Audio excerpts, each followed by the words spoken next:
Itong mga ito are all under the payroll of the mayor as personal staff using fictitious names. PNP tags Daraga Mayor Carlwin Baldo as the mastermind in the murder of Congressman Batocabe. DICT Acting Secretary Eliseo Rio Jr. claims the draft policy for the deployment of common telco towers in the Philippines is illegal and anti-competitive. Maraming study na nagpapakita na yung nag-retire na talagang nag-retire, wala nang ginawa, ay mas maagang namamatay. And the Population and Deployment Commission pushes for part-time jobs for the country's elderly sector. Good evening. The Philippine National Police tags Daraga Albay Mayor Carlwin Baldo as the mastermind in the killing of Ako Bicol Party List Representative Batocabe. Victor Cosare tells us why.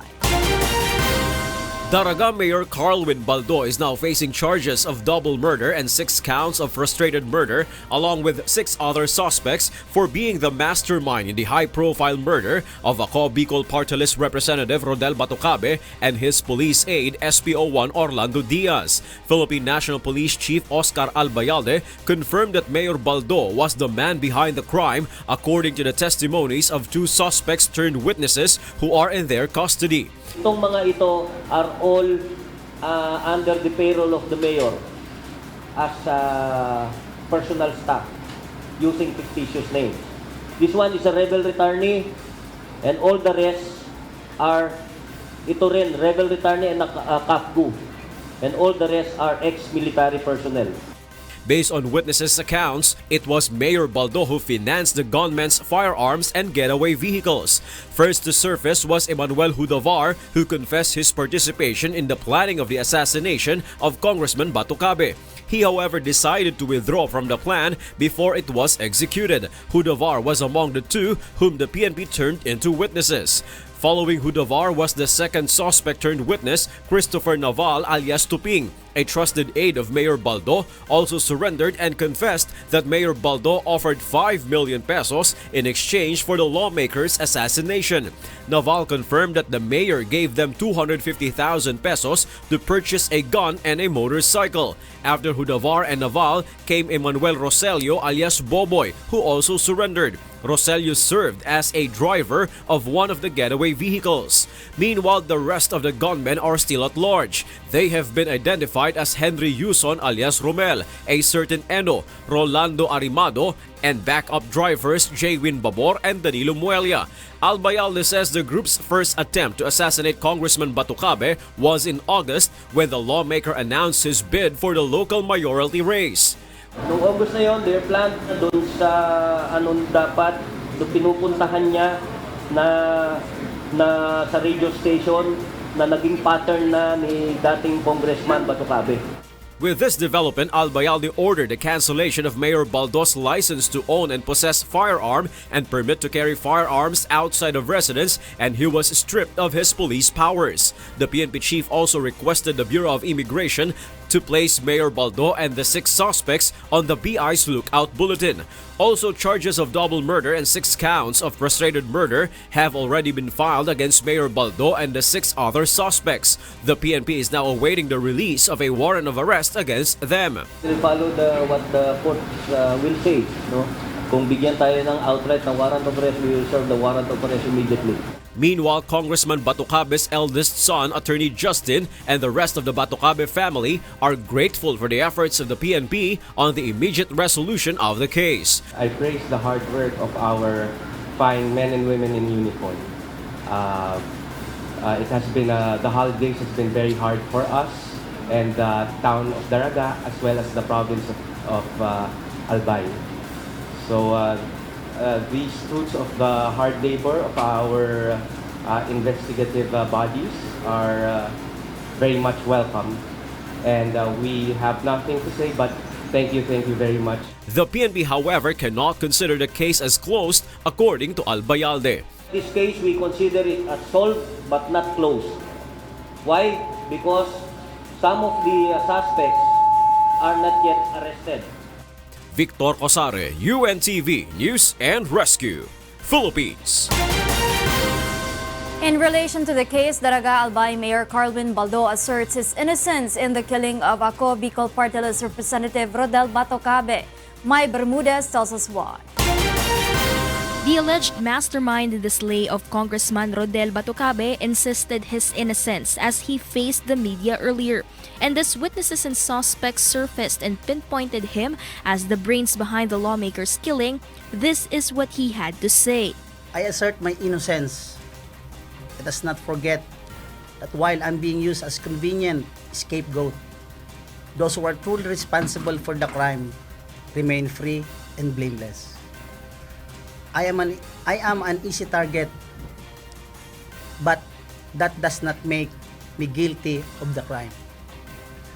I am already being persecuted in the courts of public opinion. He also sent his condolences to the Batocabe family and the family of SPO2 Orlando Diaz, who are still grieving for their loss. A great injustice has been done, not only to Kong Batocabe and SPO2 Diaz, but also to their families. To the victims who were caught in the line of fire, and to the people of Daraga. But in our quest for justice, let us avoid committing injustice. Boasting his track record, he said he's just a public servant who wants to serve his constituents. Baldo became mayor last year when late Mayor Jerry Haushan died due to cancer. He is supposed to race against Batocabe in the mayoral post in the 2019 elections. Mai Bermudez, UNTV News and Rescue, Daraga Albay. The Australian Department of Foreign Affairs and Trade has issued a travel advisory for Mindanao following threats of terrorism, particularly in Cotobato City. On its website, it advises Australians to exercise high degree of caution and reconsider traveling to eastern Mindanao. It also advises Australian citizens to defer their plans to travel to central and western parts of Mindanao, including the Zamboanga Peninsula and the Sulu Archipelago and southern Sulu Sea area. Australia's travel advisory comes after the British government's similar measure to caution their citizens following the deadly bombed attack in Cotabato City on New Year's Eve that killed 2 people and injured more than 30 individuals. Meanwhile, Malacañang downplays the advisory of some countries, warning their citizens not to travel to Mindanao. Presidential spokesperson Salvador Panelo says it is normal for foreign governments to be concerned with the welfare of their residents. However, the palace insists that Cotabato City bombing is an isolated case. But yun ay isolated case lang naman. And so far as the National Defense Secretary is concerned, it's very safe to travel sa Mindanao. The Department of Information and Communications Technology Acting Secretary Eliseo Rio Jr. criticized the draft proposal of the Common Tower Policy of the government and said that it may lead to potential court cases. Monokson tells us why. The draft proposal for the Common Tower Policy of Presidential Advisor for Economic Affairs and Information and Communications Technology Ramon Jacinto is illegal and anti-competitive. According to Department of Information and Communications Technology Acting Secretary Eliseo Rio Jr., the draft proposal may lead to potential court cases as it violates the legislative franchise of telcos. Based on the proposed draft, telcos will not be able to build their own towers, and it will be exclusive only to the tower companies that the government will choose. Even the Philippine Competition Commission and the Solicitor General said that the draft of Ramon Jacinto is anti-competitive. Siguro pwede na i-set aside itong policy, but hindi na lang kami or the DICT come up with MOU or Memorandum of Understanding with any potential tower co, no? May mga lima yung talagang nagbigay ng proposal, no? Rio insisted that provisions in the franchise of telcos can only be changed through an amendment of the law and not by any policy, circular, or even an executive order from the president. Rio also denounced the statement of Jacinto that towers may give way to cybersecurity threats. Thio said it's not the towers but the telcos that should be watched out for when it comes to cyber threats, and that the DICT is already addressing it. Conversely, Jacinto said that Thio should refrain from commenting on the common tower policy as a courtesy to incoming DICT Secretary Gringo Honasan. But Thio insisted that they will continue the dialogue with the 5 tower companies that express interest in building common towers. Currently, there are more than 16,000 cell towers in the Philippines, built by Globe and Smart for the last 20 years. The Philippines still need 50,000 more towers to give internet connectivity throughout the country. It is expected that the 50,000 towers will be built 5 to 10 years from now. Mon Hokson, UNTV News and Rescue, Quezon City. The Population and Development Commission is pushing for new programs that will mainly benefit the country's elderly sector. Ray Pelayo tells us why. The Commission on Population and Development wants to uphold respect for senior citizens but valuable talents in the country's workforce. Thus, the agency is pushing for part-time jobs for the country's elderly sector, also to help them have an extra source of income for their personal needs. Just like Laura Bagan, who has been struggling to support her medications, especially nowadays, prices of her maintenance drugs have increased. Sa gamot ko, sir. Sa high blood ko, sir, at sa ubo. Ngayon, tumaas na. Nakita namin sa pag-aaral, pag more than 60 years old ka, ang laki ng deficit mo, pambayad sa gamot, pambayad sa operasyon, o kung kailangan mong ma-ospital, maari kulang pa yung health insurance para ron. So magandang may part-time na opportunity ang senior citizens. The agency adds that encouraging the elderly to work will also help them improve their health conditions, as they can have a sort of exercise while doing a part-time job. Maraming study na nagpapakita na yung nag-retire na talagang nag-retire, wala nang ginawa, ay mas maagang namamatay. Danny Mariano, the president of a group of senior citizen in Barangay San Bartolome in Quezon City, supports the proposal. Kailangan po ng senior gumagalaw kasi hindi naman pwede ang senior nakahiga na lang, nag-aantay na lamang ng kanilang mga biyaya, kundi ang dapat din sa senior kumikilos pa rin. Aside from the part-time job, Danny also calls on the government to provide 500 pesos monthly subsidy for senior citizens, noting that not all senior citizens can avail for the state insurance. Alam mo nga, senior, marami din tayong wala namang pensyon. Nag-senior sila dahil hindi sila nakaabot sa kuwan ng requirement ng SSS at ng GSIS. Kaya marami ding mga senior na wala man talagang pensyon. The POPCOM says helping the senior citizens earn from a small business will also contribute to the country's economy as they can employ others as well.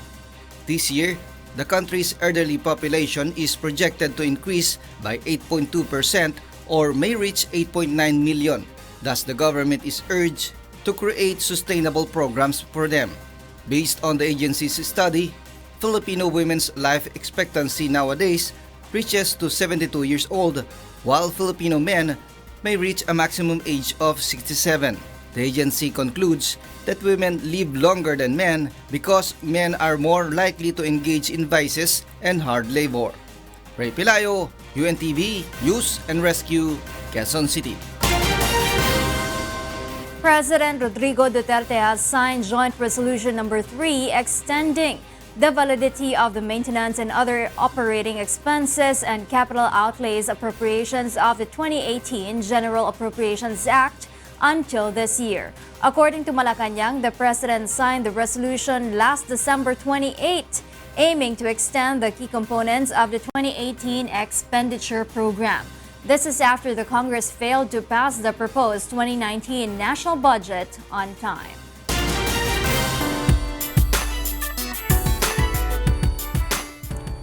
Vocal ensemble The Wishfuls continue to wow the crowd in Dubai with their guest performances aside from their ongoing mini-concert series in the city. Leslie Longbowen tells us why. Filipino vocal ensemble The Wishfuls unleashes anew their singing prowess in a series of appearances in Dubai. The group, composed of promising belters Princess Sevillana, Kimberly Baluzo, Louie Ann Culala, Carmela Ariola, and Ace Bartolome, are in Dubai for their mini concert series that kicked off last November 2018. In between shows, the Wishfuls are also making guest appearances in Dubai, wowing crowd at their recent guesting in the finale of Dubai's largest singing reality show, The One. The competition is participated by singing hopefuls from different parts of the United Arab Emirates.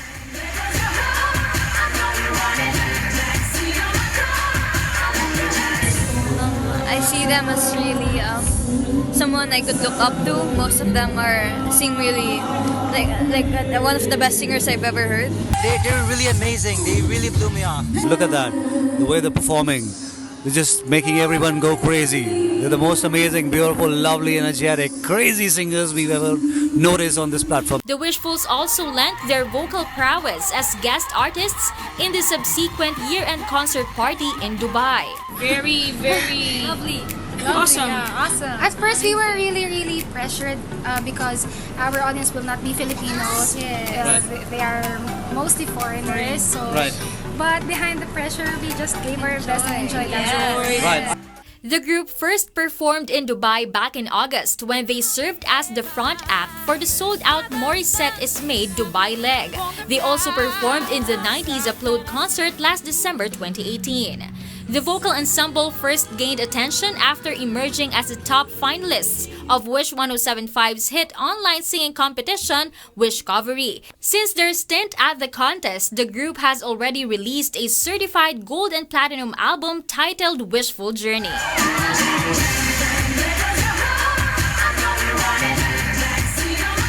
Leslie Lomboan, UNTV News and Rescue. Up next on Y News. President Duterte to visit areas in Bicol that were badly hit by Tropical Depression Usman on Friday. UNTV advocates total firecracker ban as Philippine government agencies push for its implementation.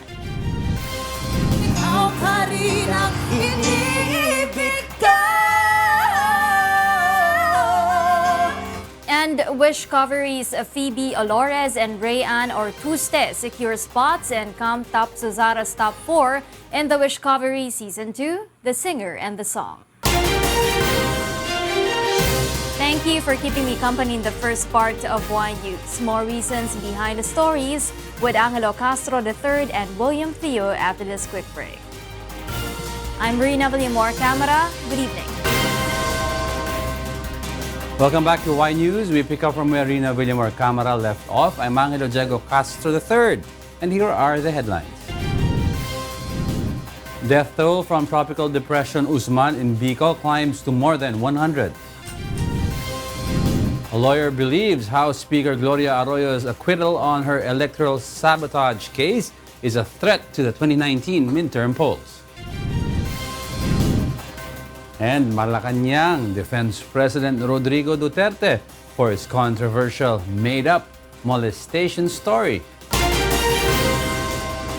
The Office of Civil Defense Region 5 reports that the number of deaths due to the effects of the Tropical Depression Usman in Bicol region now stands at 105.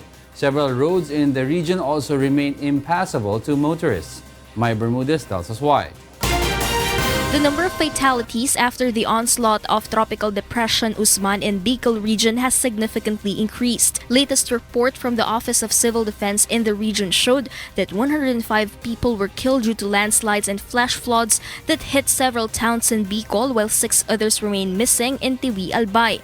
In Barangay Maynonong, clearing, rescue, and retrieval operations are still ongoing in the hopes of finding survivors after the area was hit with 50 landslide incidents. Hopefully, may buhay pa, pero ang possibility is medyo mababa. Ang kailangan lang naman is kahit paano ma-recover natin sila para magkaroon ng peace of mind yung mga kamag-anak. The provinces of Albay, Camarines Sur, Catanduanes, Sorsogon, and Masbate have already been placed under state of calamity. Among those who were badly hit by the storm is Luningning Kuya, whose house in Tiwi was completely destroyed. However, she's still thankful because all her 6 children are alive and safe. Kaligtas po yung mga bata. Bahay isa na po. Tapos yung gamit, naubos din. Wala na. Relief goods from the government and private groups continue to come in for the storm-affected residents. Ito ay simpleng pamamaraan na ipaalala sa bawat isang tao. Hindi nagpapabaya ang Diyos. Nandyan at nandyan pa rin siya. Sa kahit katiting na bagay ay maramdaman lamang nila na hindi nang iiwan ng Diyos. Meanwhile, OCD also reports that several roads in the region are still not passable to vehicles, including the 4-kilometer road connecting Albay and Camarines Sur, as these are still covered with mud and grits. The Department of Public Works and Highways Region 5 says the clearing operations are still ongoing and it will take 3 to 4 days before it can be opened to motorists. Well, hindi natin ma-penetrate totally kasi pwede yun kung talagang sabay-sabay natin, kung ma-airlift natin. Kaya lang, umasa lang tayo dito sa land base. Mai Bermudez, UNTV News and Rescue, TV Albay. Armed groups in storm-hit areas in Samar are urged to give way as the government begins its relief operations for affected residents. Here's why from Archil Egano. The Office of the Civil Defense Region 8 calls for armed groups in Samar to give way for humanitarian activities and for relief goods to reach the residents affected by Tropical Depression Usman. According to the data of OCD 8, a total of 16 municipalities in northern Samar, 4 in Samar and 4 in eastern Samar were heavily hit by the Usman. Isa yun sa challenges natin. So may mga instances yung na nag-distribute po tayo sa mga ating mga kaibigan na mga nandun sa Lope de Vega. So nakikiusap kami na sana tulungan nyo po para sa relief operations ng DSWD. Makapasok po sila para sa ating mga kababayan po doon. The Department of Social Welfare and Development already delivered 4,800 food packs to 2 hard-hit areas. But the agency decided not to disclose the next date of delivery and the target destination in consideration for the safety of the relief workers. Meanwhile, Major General Raul Farnacio of the Philippine Army 8th Infantry Division encourages the members of the New People's Army in Samar to go down and coordinate with the military in case they wanted to help in the humanitarian efforts in the affected areas. Hopefully, may humanitarian consideration pa itong mga ampatong PA. Kasi nga naman, more on disaster response tayo. Huwag naman sana maging abala itong grupo na ito at maraming nasalanta tayo mga kababayan sa Northern Samar. If ever, kung gusto nilang bumaba, tumulong at yun nga, gusto nilang makatulong sa masa, subaman na lang sila mag-distribute ng relief goods. The military has mobilized 2 battalions for the government's humanitarian efforts while another was placed on standby to serve as augmentation force when necessary. Archie Ligano, UNTV News and Rescue, Tacloban City. President Rodrigo Duterte is set to visit areas ravaged by Tropical Depression Usman in Bicol region, particularly Camarines Sur. Malacañang says the president is expected to have a command conference with government agencies and local government units to personally assess the situation of the residents affected by the calamity. The palace also clarifies that the president is satisfied with preparations and response of different government agencies to the calamity despite the increasing number of casualties from landslide-hit areas. Natural lamang na malungkot ang presidente sa mga panahon ng kalamidad. Pero ginawa naman natin ang lahat na maging handa. There are things you cannot control. May mga dumarating na mga panahon na talaga magkakaroon ng mga trahedya. Chadeng, Liwayway, and Viring are just some of the names that the State Weather Bureau, PAGASA, will be assigning to tropical cyclones that will enter the Philippine Area of Responsibility or PAR this year. But why does PAGASA need to release a list or change the local names of storms yearly? Asher Kadapan Jr. tells us in this report. The weather agency Pag-asa assigns a local name for tropical cyclones when they are already inside the Philippine area of responsibility, just as the World Meteorological Organization maintains a rotating list of international names for tropical cyclones worldwide. Based on the A to Z list released by Pag-asa this year, the first tropical cyclone to enter the PAR will be called Amang, while the 25th will be called Zigzag. Pag-asa uses and rotates 4 sets of tropical cyclone names every 4 years. But it replaces or decommissions the name of a cyclone if it is deadly or cause at least 300 deaths and if it is costly with 1 billion pesos worth of damage to agriculture and infrastructure. Among the names decommissioned by Pag-asa were Tropical Storm Ondoy in 2009, Super Typhoon Yolanda in 2013, Typhoon Lando in 2015, and Tropical Storm Orduha in 2017. Following their retirement, the name Ondoy was replaced by Odette in 2013 and Yolanda was replaced by Yasmin in 2017. In case na may bagyo na nag-cause ng deaths of more than or 300 or more or nag-cause ng damage na more than 1 billion pesos sa infrastructure and sa agriculture, nire-retire na yung mga names and pinapalitan natin ng bagong pangalan. Pag-asa also prepares an auxiliary list in the event that the number of tropical cyclones exceeds 25. Around 19 to 20 cyclones enter the PAR yearly, but in 2018, 21 cyclones were recorded with Tropical Depression Usman reported as the last one to enter the PAR.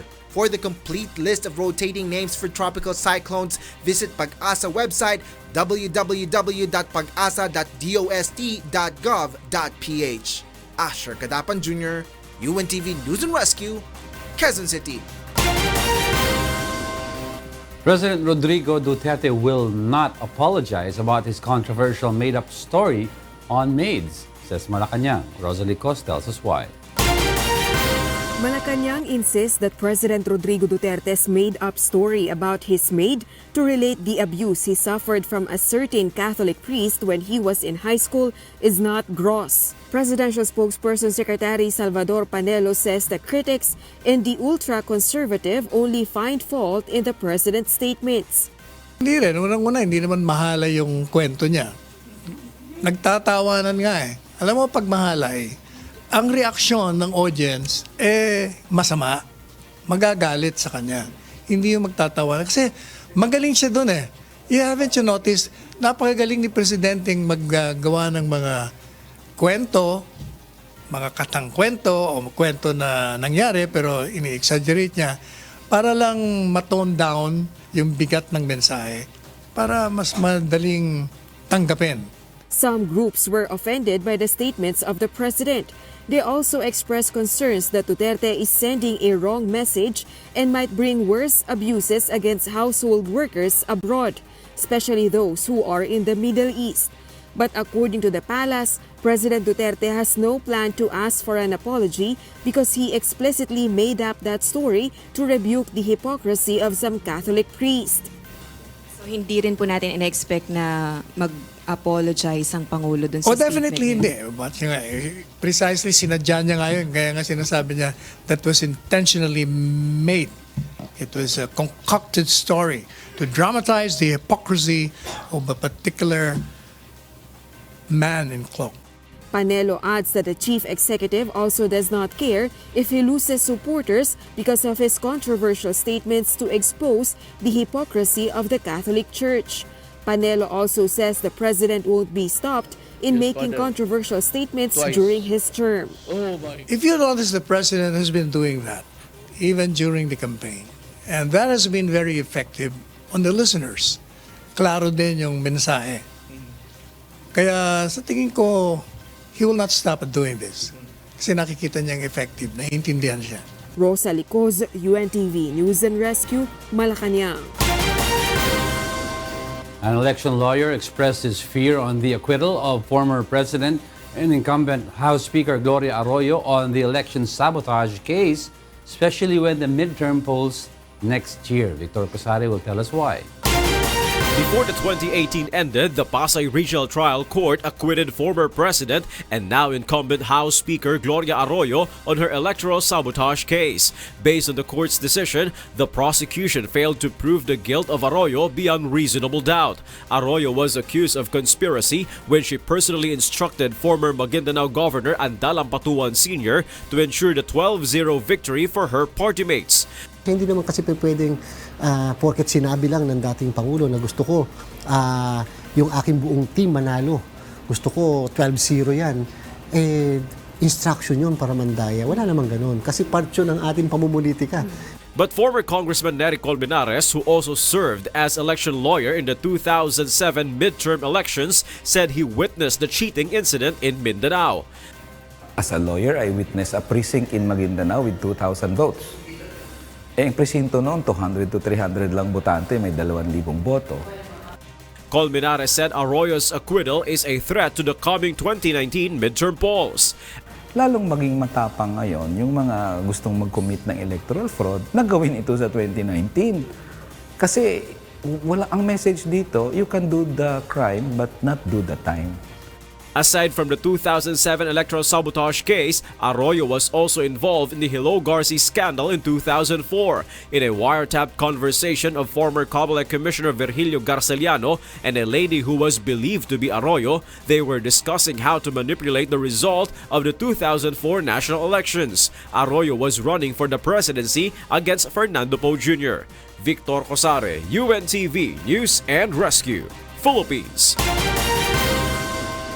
UNTV supports calls for a total ban in the use of firecrackers and other pyrotechnic devices as government agencies push for its implementation. Nel Marie Bohok tells us why. Saving lives is not just a duty for us, but a lifetime commitment. We are UNTV News and Rescue!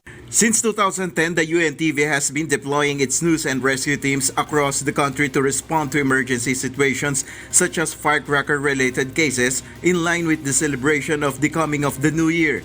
Aside from helping others in need, the station has been consistent in encouraging the public to refrain from purchasing and selling firecrackers. Kasi may mga ibang mga lugar, pinagmamagaling pa nila na gumagastos sila ng, let's say, something like $200,000 US. Totoo. Gastos ka halimbawa ng, yun na lang $100,000 US. Hindi naman biro yun. Magkano na sa peso yun? Diba? O ngayon, ano ibig lang sabihin? Ang dami pong nagugutom. Ang daming mga hindi kumakain. Ang daming mga nauuspital, walang pampagamot. Ang daming mga nangangailangang ipadialysis. Ang daming mga nangangailangan na makikita mo sa kalye na wala silang ng anuman. Pinaputok lang naman natin. Kuya Daniel cited as an example the ordinance in Davao City which totally bans firecrackers and has yielded commendable results.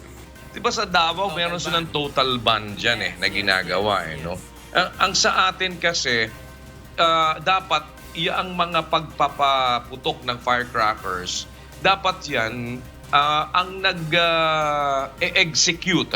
Kung may i-allow man, halimbawa yung gusto nila magpa-install, magpalagay, kung may i-allow man, yung talagang may mga technical know-how na nagse-set up talaga. Yung hindi dapat i-allow yung nagpapaputok ka ng solo-solo or whatever. Hindi. Several measures are now being pushed in Congress seeking to totally ban or impose stringent policies on the use of firecrackers on a nationwide scope. These include the bill filed by Senator Nancy Binay, which seeks to impose higher fines and imprisonment as punishments for selling firecrackers to minors. Senate President Vicente Soto III and Senator Sherwin Gatchalian, meanwhile, are pushing to require a special permit from the Philippine National Police to those who wish to use firecrackers and pyrotechnic devices only at designated venues.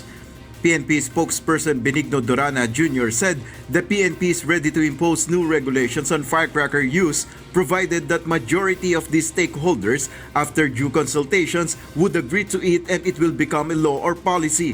Health Secretary Francisco Duque III, for his part, said the Department of Health is contemplating to recommend to President Rodrigo Duterte to impose a nationwide total ban on firecrackers in the country. The total ban is the way to go. If Davao City has exemplified total ban and therefore zero casualty, why can't the whole Philippines do it under the presidency of Rodrigo Duterte, who was once a long-time serving mayor of Davao City?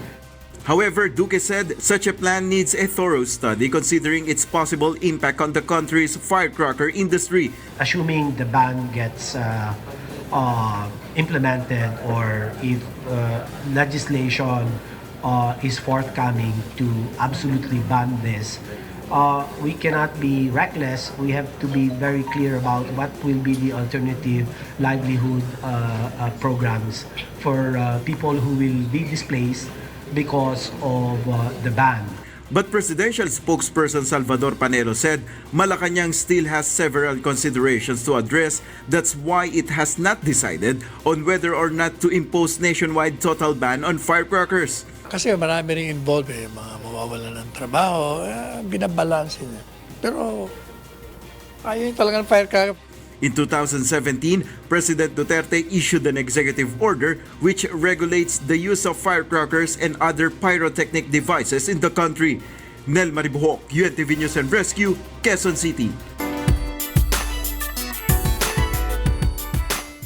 Two wishcoveries from Camp Top Suzara expresses their excitement to perform abroad. The Wish Bus. Leslie Longbowen tells us why.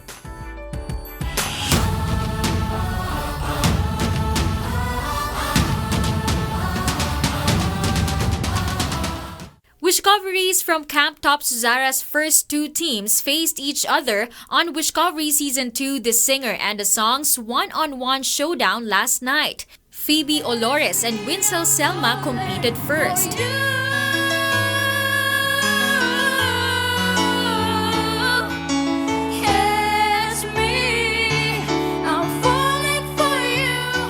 Followed by Andre Teves and Rayan Ortuste.